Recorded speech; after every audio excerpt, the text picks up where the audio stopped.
ہمارے چینل مفتی نفیس احمد ندوی کو سبسکرائب کریں اور ساتھ میں گھنٹی والے بٹن کو دبائیں تاکہ آپ کو تمام ویڈیوز کی نوٹیفیکیشن ملتی رہے۔ السلام علیکم ورحمۃ اللہ وبرکاتہ۔ نئے سال کا آغاز ہمیں کیا پیغام دیتا ہے؟ نئے سال کے آنے پر ہمیں کیا کرنا چاہیے؟ تو بھائیوں اور بہنوں،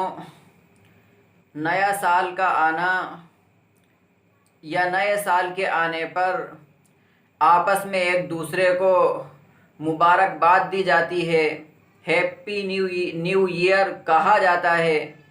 یا اسی طرح نیا سال مبارک ہو، یہ تمام کی تمام چیزیں کہی جاتی ہیں۔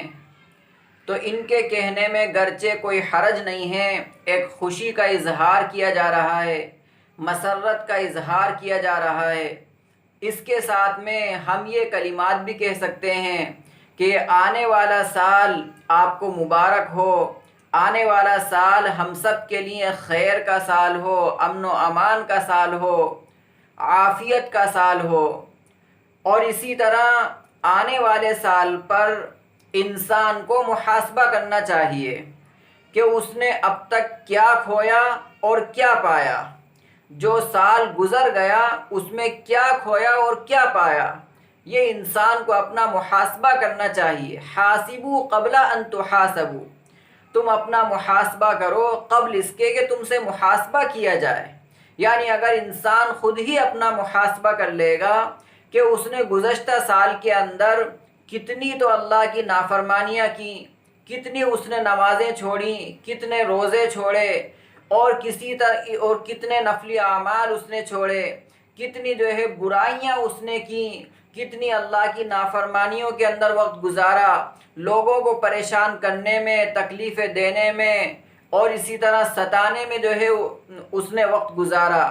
تو جب انسان اپنا محاسبہ کر لے گا تو محاسبے کا فائدہ اس کو یہ ہوگا کہ اب وہ آئندہ کے لیے یہ عزم کرے گا کہ اب تک جو کمی کوتاہی مجھ سے ہو گئی اللہ اس کو معاف فرمائے، اور اب سے میں یہ پختہ عزم کرتا ہوں اور ارادہ کرتا ہوں کہ اب میری نماز بھی نہیں چھوٹے گی، روزے بھی نہیں چھوٹیں گے، اور اسی طرح نفلی اعمال بھی نہیں چھوٹیں گے۔ جو خیر کے کام ہیں انشاءاللہ میں ان میں بھی بڑھ چڑھ کر حصہ لوں گا،